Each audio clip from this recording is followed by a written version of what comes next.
Kali ini, malam ini kita akan main ke rumah Kepala Desa Kalibogor, Gus Mujab. Pokoknya akan kita plekoto untuk kepentingan konten golongan kita. Oke, nah di depan sudah ada yang menunggu untuk mengantar saya ke rumah Pak Kades. Let's go. Kita obok-obok pokoknya. Dari sebuah lagu itu kan menggambarkan tatanan awake dhewe. Ya posisiku dhewe ning nggon ngene, dalam sebuah lagu itu diceritakan bahwa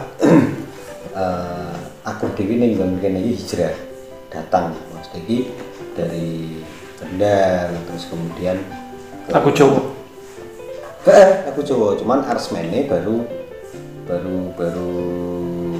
digarap digarap kanca-kanca. Cuman kan kanca-kanca dhewe kan kadang-kadang kan garape ora seiring karepe aku kan. Ora sesuai keinginanku lah. Makanya kan cerita itu unik gitu. Judulnya Sangyang Kopi ini.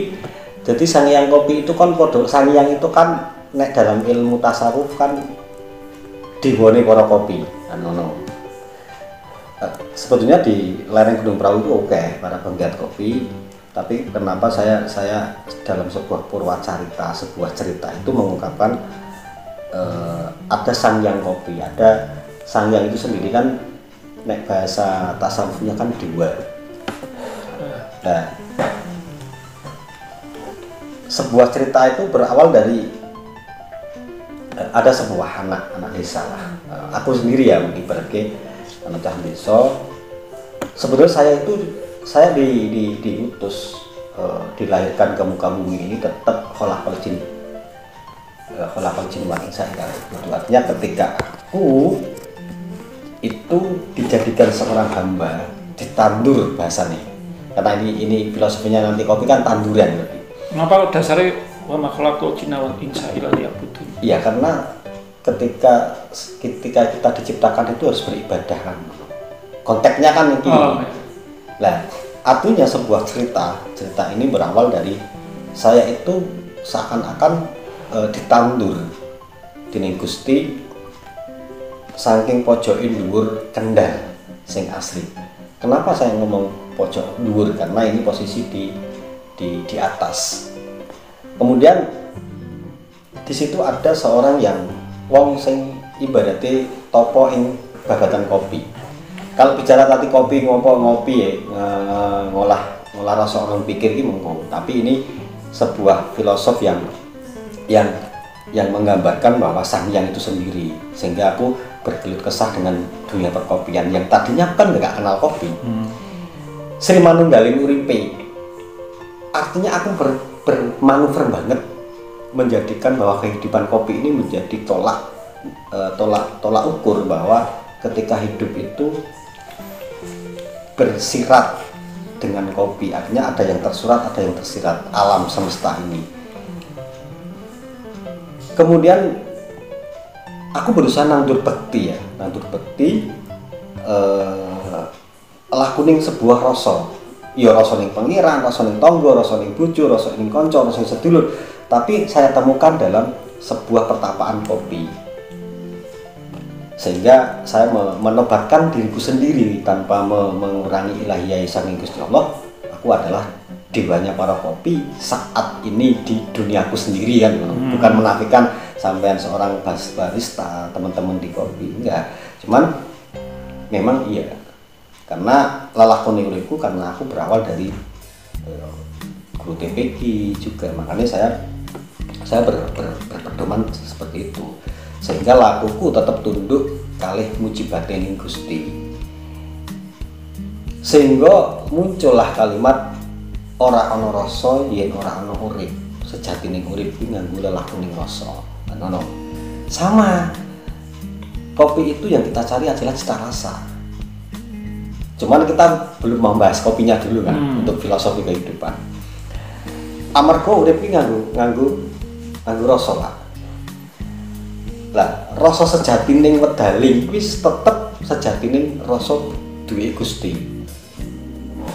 Dadi Gusti ning jagat, tekane Gusti ning raga, Gusti ning rasa sejatining Gusti, sejatining rasa ya sejatining Gusti min kalimati la ilaha illallah Muhammad Rasulullah. Lah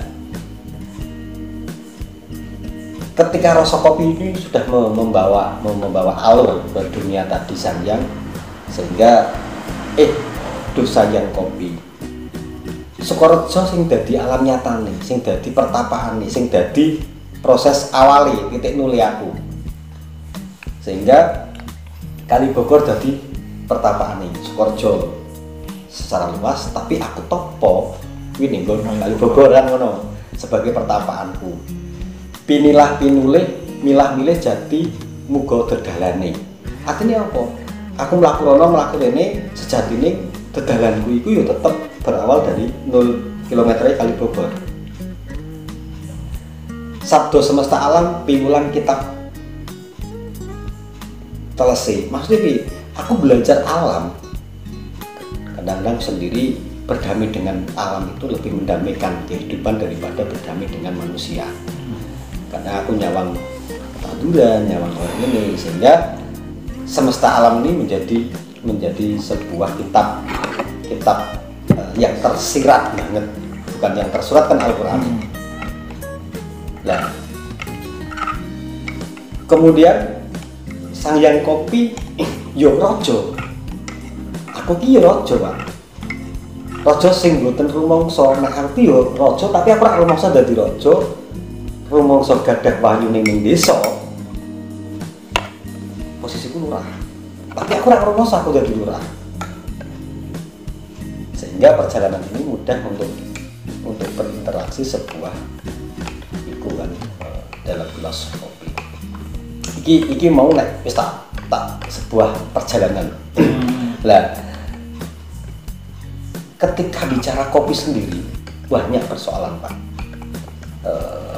Kopi ini kenapa kok orang-orang banyak menyebut ada yang ini kopi. Nek saya sederhana dalam ilmu tatanan filsafatku yang tafsir kan boleh berbeda, makna boleh lain, tetapi ada konteks kopi. Kof itu di dalam tulisan Al-Quran itu harus berhenti, Pak. Bicara kopi, bagaimana kita memberhentikan sebuah cita rasa mau ini diberhentikan, diistiqomahke. Berarti piye sampeyan nek gawe rasa manunggalipun Gusti Allah kan kudu istiqomah. Padha karo kopi. Nek sampeyan kopine apa terkenal di mana-mana, kopi itu meh dadi legendaris sebuah majelis mujalasah, tempat bersendah guru, tempat kita ngumpul dalam majelis kopi itu sendiri, di mana perekonomian, politik, budaya, agama akan dibicarakan dalam majelis kopi sendiri. Kopi itu sendiri bermakna memberhentikan sebuah cita rasa. Sampeyan nggih kopi kan karepe rasane ajeg. Nah, itu kan berarti kenapa bermakna kopi mau. Ini versiku, bukan. Artinya sebelum jauh ke kopi, pendisklaimer atas Sangyang kopi itu menurut pola pikir sampean. Suatu saat ketika kok ada reaksi, oh gue aku Sangyang kopi ini aku. Iya. Kamu mau mendisklaim sendiri kamu dewa, kamu Tuhannya kopi, terserah kamu, penting aku ngono ya. Bukan berarti sampean itu bisa jadi itu dimaknai sampean ngeklaim aku ki dewa kopi sak dewa-dewanya kopi sak Sukorejo ya bisa saja. Dan anune piye sampean cara apakah perlu orang lain harus paham tentang tujuan awalnya atau terserah kowe, Pak? Karena nanti reaksinya tetap ngerti dhewe nih Sukorejo. Iya. Gini. Apa ya? Aku sendiri kan ketika bicara sebuah Sangyang, karena aku bicarakan diriku sendiri. Yeah. Orang lain meh berkomitmen apapun tentang kopi ya monggo. Tetapi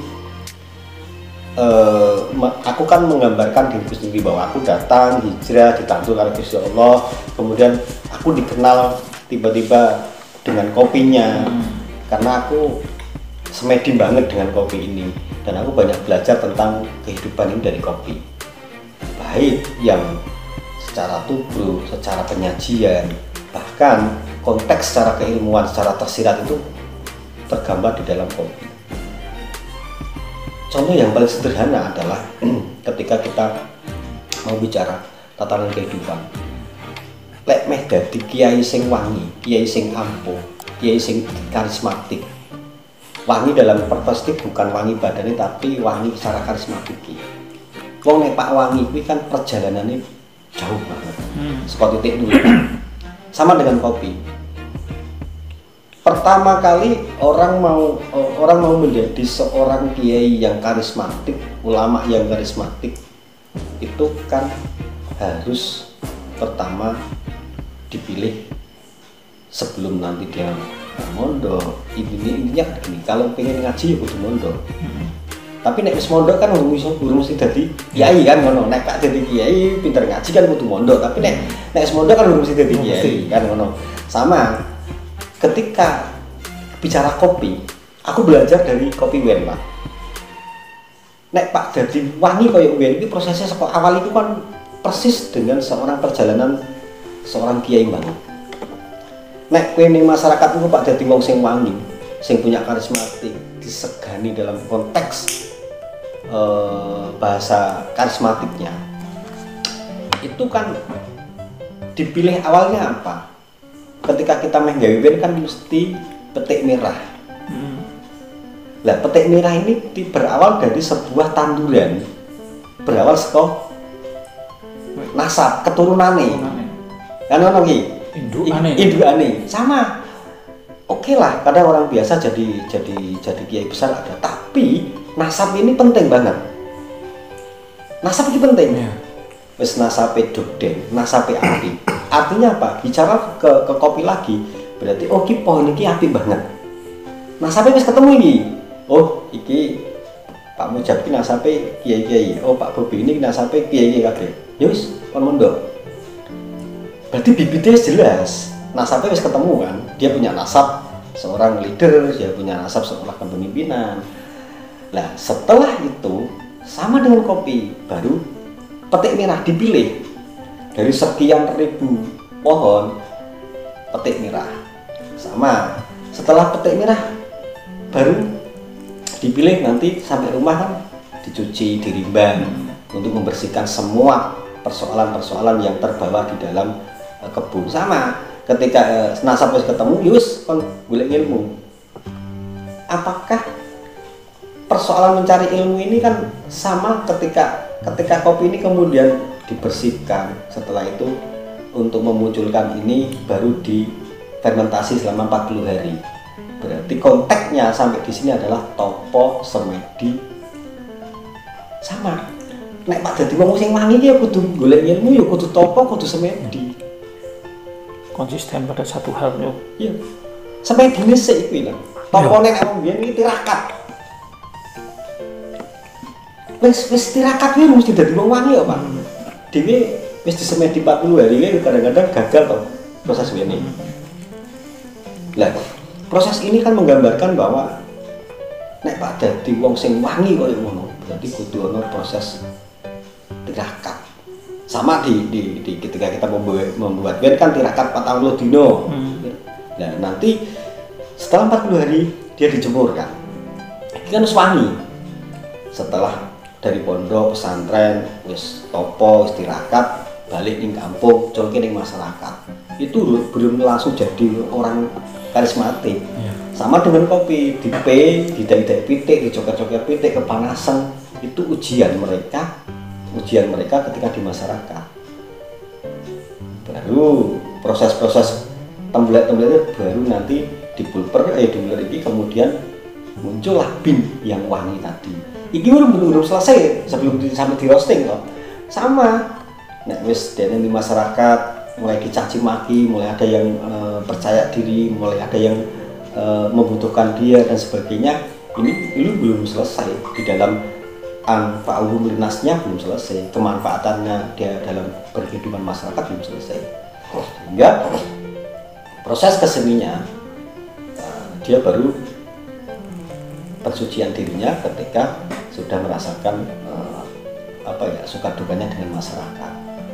Artinya ketika di dalam kopi setelah diudah kemudian di PP wis mambu ning wangi, cuman tetap kena telek titik, dicoker-coker, kadang kepanasan si dan apapun lah, ujian-ujian itu akan menerpa sebelum dia nanti di packing menjadi wewangian band itu sendiri. Sama sebelum dia ini nanti dia balik ke makomati ubudiyah mereka.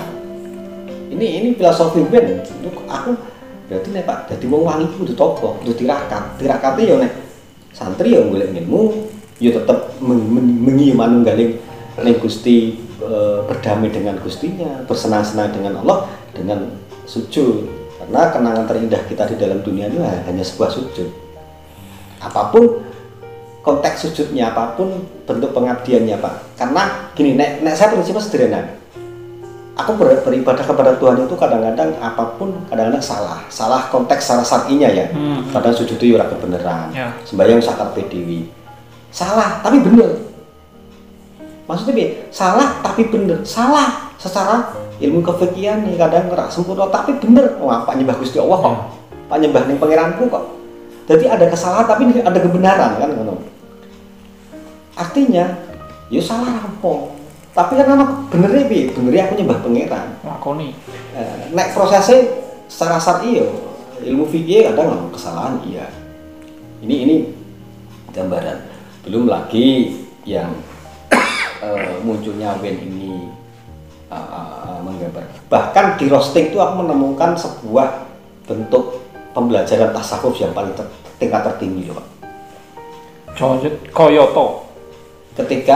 Ketika aku mau merosting ya, roasting itu tak ibaratkan ruang hampa, ruang rindu, sebuah ruangan. Sama ketika aku semedi beribadah dengan Tuhanku, ibadah yang secara horizontal, bukan vertikal ya. Vertikal kan berarti sama manusia, hablum minan nasnya, tapi ini bicara hablum minallahnya kan. Artinya konteks roasting ini sama dengan ketika aku hablum minallah.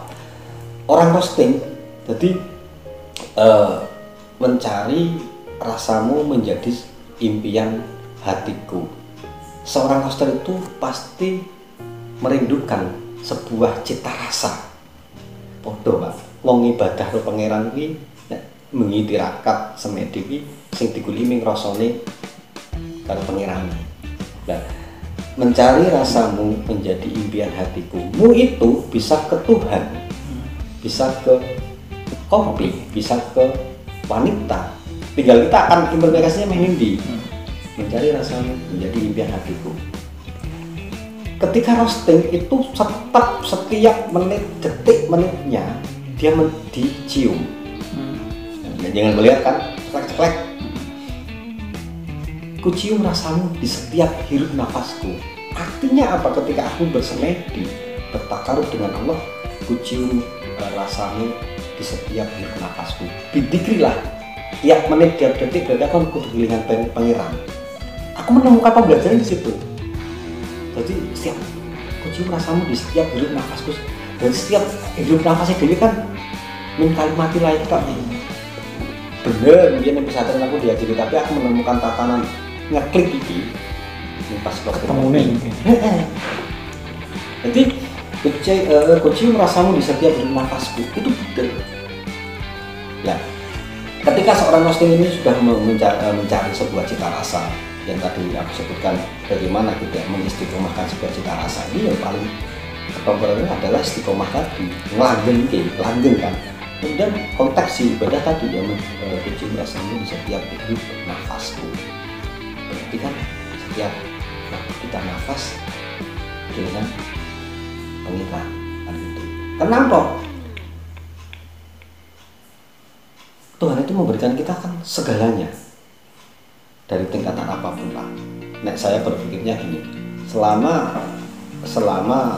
di kajian ini ya, artinya selama tumbuhan ini tumbuh, hewan-hewan ini tumbuh, berarti kan kita masih diberi kesempatan untuk hidup. Artinya gini, secara semestanya kan gitu. Iya. Ada persoalan yang tidak terkait dengan sebuah ibadah. Jadi mau muslim atau tidak muslim, urusan iki tetap dikei. Urusan rezeki tetap dikei. Urusan karena apa? Karena kita sudah dijadikan oleh Allah sebagai hamba, seorang makhluk. Gak mungkin Gusti Allah gak makhluk menyia-nyiakan makhluknya, itu gak mungkin. Terlepas nanti ada yang susah dalam tanda kutip ya. Susah itu kan persepsi pemikiran Pak asli Pak. Coba nih kita hidup hanya sebuah orientasi bahwa aku sedikit nafas, aku iso madang, aku iso iki, itu saja selesai. Tapi yang membuat kita susah itu susah kan karena pemikiran itu, pikiran dewi. Kudu duwe jabatan, kudu duwe mobil, kudu duwe iki, kudu kan itu. Nek kebutuhan hidupnya aja tuh sederhana sebetulnya. Nek urip kan ning nafas tok mau. Nah, kucium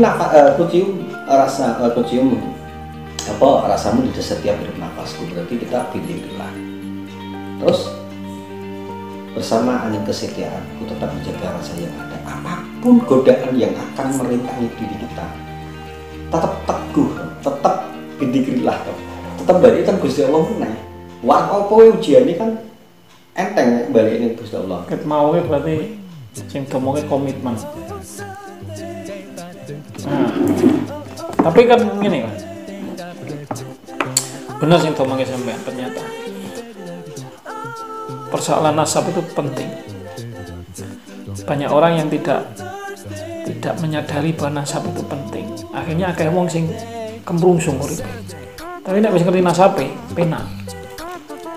Makanya betul ketika secara harfiah yang paling mendasar pun akhirnya kan bicara nasab kan ini. Wah, kopi iki wis orientasiku loro. Ora ning ngene ngucap Bakor Mas ning ngene Eko kopi mlaku. Wis pitok, tergantung pesenanku. Karena yo kuwi mau wis nasabe wis jelas. Aku Pak golek kopi. Ya ora ning kene ning ngono. Siji meneh saiki.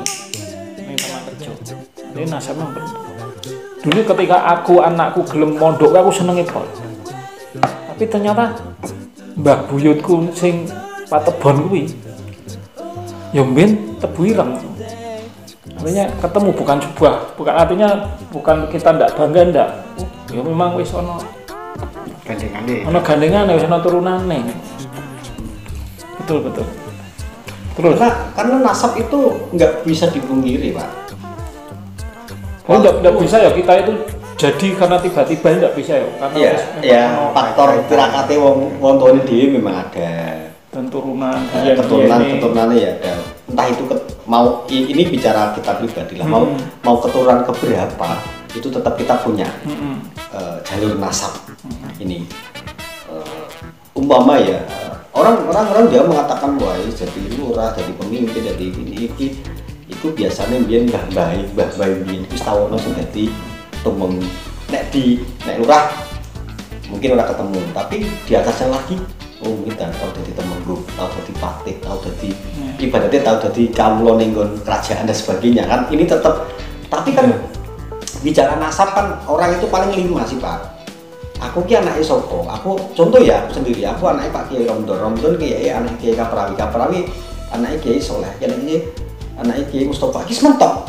Arep golek sing 6 pitune ora nyanda. Karena sebuah administratif ini, sebuah garis keturunan ini orang biyen-biyene ora ditulis secara yang bangun. Mungkin nek mau gede-gede tulis lah nek wong kraton, kiai sing dogdeng, tapi nek kelas wong awam koyo dhewe kan jiko tatanan limo kan ora nyandak lah. Sampeyan dhewe Bang. Aku ki anake sapa? Munggahe sapa? Mentok iki 5. Mentok. Kowe 5 wis apik kuwi. Aku terlalu kan buyut tok. Buyut berarti kan bapak, mbak buyut. Luwih-luwih canggah. Wareng iki kadang ora mudeng. Wareng kuwi sapa? Mentok ning mbak buyut, aku mentok mbak buyut. Nek kaya aku nek sisi makku jelas, sisi pakku jelas. Mbah buyutku kuwi biyen lurah Penyangkringan, terus karena SK Saka Kraton iso pindah dadi lurah Bumiayu. Men lurah iki iso dipindah. Dan ning kene mbah buyute bojoku kuwi ya lurah Sukorejo. Nah nek saka bapakku malah tentara Kenil. Artinya nasab Ya. itu memang. Bicara Sangyang tadi, Dewani Para Kopi. Aku kan bercita-cita ketika nanti Kendal itu bisa membawa perkopian ini ke dunia nusantaranya. Makanya muncullah majelis kopi, muncullah para Sangyang kopi ini. Ada Soko itu kan cagak Pak. Sik, bapak sampean kiai. Ibu Biasa. ibu rumah tangga, Nah, punya usaha. nah. Nah, menek. Nek bapak, nek ibuku kan jalurnya saiki anak-anak ini melu jalur ibu secara usaha ya, kan pedagang kabeh. Nah, mulai satu mungkin ya. Orang akan mengatakan wah mujab itu bejo, kenal Gus Salam, kenal opo. Nek ilmune kopi mujab itu kalah karo engko karo mbah kene kalah. Tapi bejone mujab. Sebenarnya kan bukan kebejan. Berarti bapakku ya dagang, cuman kan nek sing fakih banget, ibuku itu pedagang Pak. Lapaknya oke, sampai lapak saya kan diteruskan adikku ya, adikku sing wali kontok, dia punya mobil 2 pun dari lapak itu sendiri. Kakakku juga pedagang. Kang Masku saya jadi kiai yo tetep di toko elektronik pedagang. Aku walaupun di pemerintahan tetap basicku pedagang. Iya. Artinya nek basic pedagangnya ini memang nggak hilang. Ibaratnya kabeh wis peropo adol payu aku dari dulu lah. Nah, balik nih Soko. Aku kan pernah punya cita-cita bahwa Soko guru kayangan. Artinya gini, membangun sebuah filosofi kopi ini sendiri saya bangun dari 4 penjuru. Soko Cagak. Kenapa saya memunculkan Bagor Mas Mbah Kiai Bagor untuk melambangkan kopinya? Tapi nama kopi. Ada. Kemudian muncul lagi Mbah Kiai Kenjur dengan kopi kenjurnya toh. Kemudian muncul lagi kopi Mbah Kiai Wongso, kopi Ngadi Wongso. Satu lagi Damar Kencono, Mbah Kiai Damar Kencono. Sebetulnya ini yang akan Damar Sati sebetulnya. Sebetulnya ini akan menopang. Soko ini akan menopang dari 4 kiai. Dari keempat kuwi nek bicara Soko kuwi asal muasal saka toko, saka apa jenenge ya? Sing Bapak Alas ya. Yang Damar Kencono sing durung ya. Durung ketok ya. Loh. Ini sebetulnya munculnya nanti kawasan. Wilayah itu kan dipimpin wali kewilayahan. Nah, wilayah itu ditopang Soko Kawadanan cara dia. Berarti ada 4 kiai ini akan menopang satu namanya kopi Baurekso.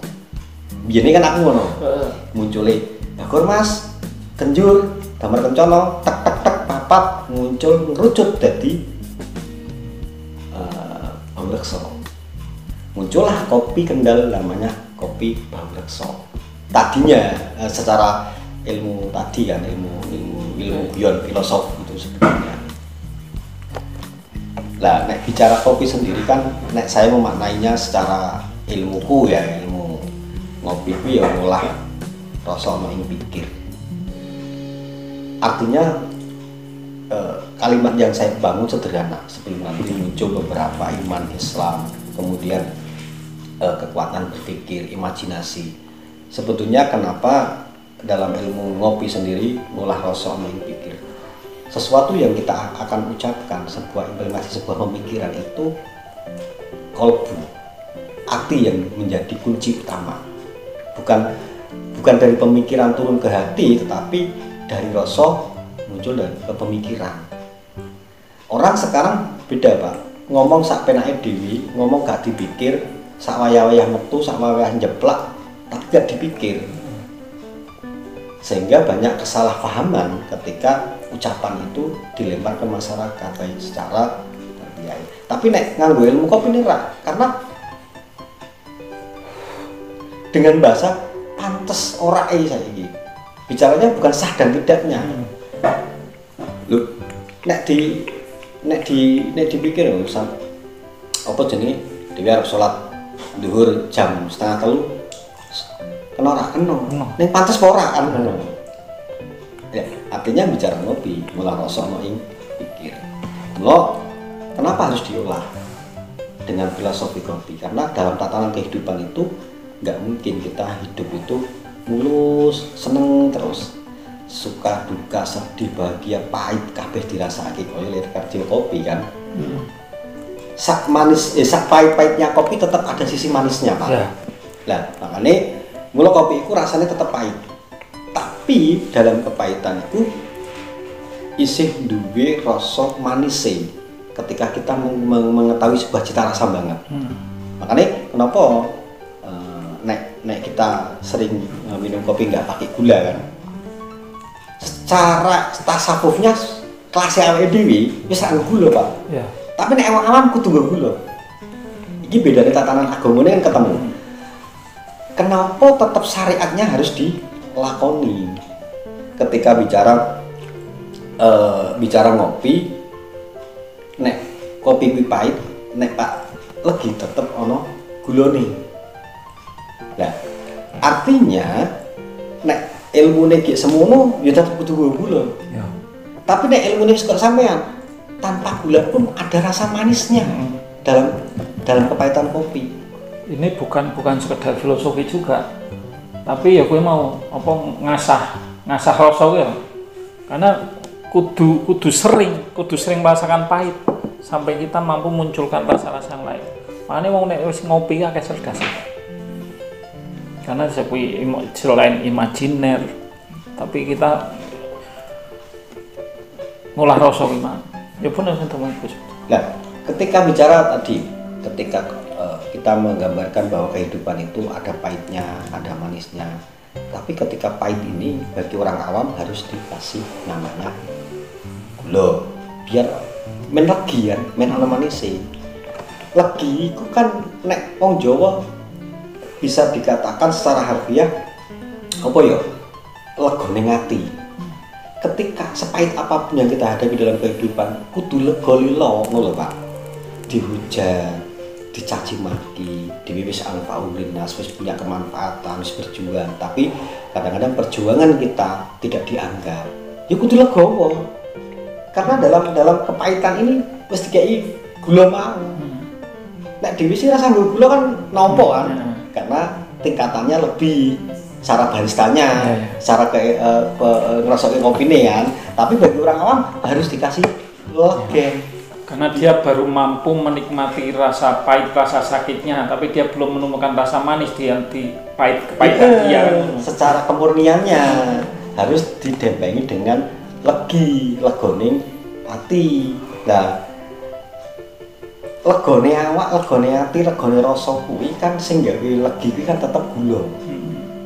Nah, harfiah. Iya. Gula kuwi apa gulungane rasa mau. Berarti kan nek kowe kepahitan apapun hidup ini, nek urip iki Pak dadi ringan, Pak dadi kepenak, yo tambahano karo apa jenenge barang legi, legone ati. Nek lega ati kuwi iso nganggo gula, gulungane rasa kudu ditata. Kan ngono kuwi nek digathok-gathokke. Ya. Tapi gulungan rasa sing dadekke mau apa kopi men ora pahit banget bagi orang awam. Tapi ora mung gula iki gulane. Nek sora nasape gula iki saka apa? Tebu. Rasa kuwi tetep ning jero kalbu, antepe kalbu kan ngono. Lah, atimu diantepno. Maring kalbune, maring atine. Karena apa? Allah sendiri ngandake yang membolak-balikkan hati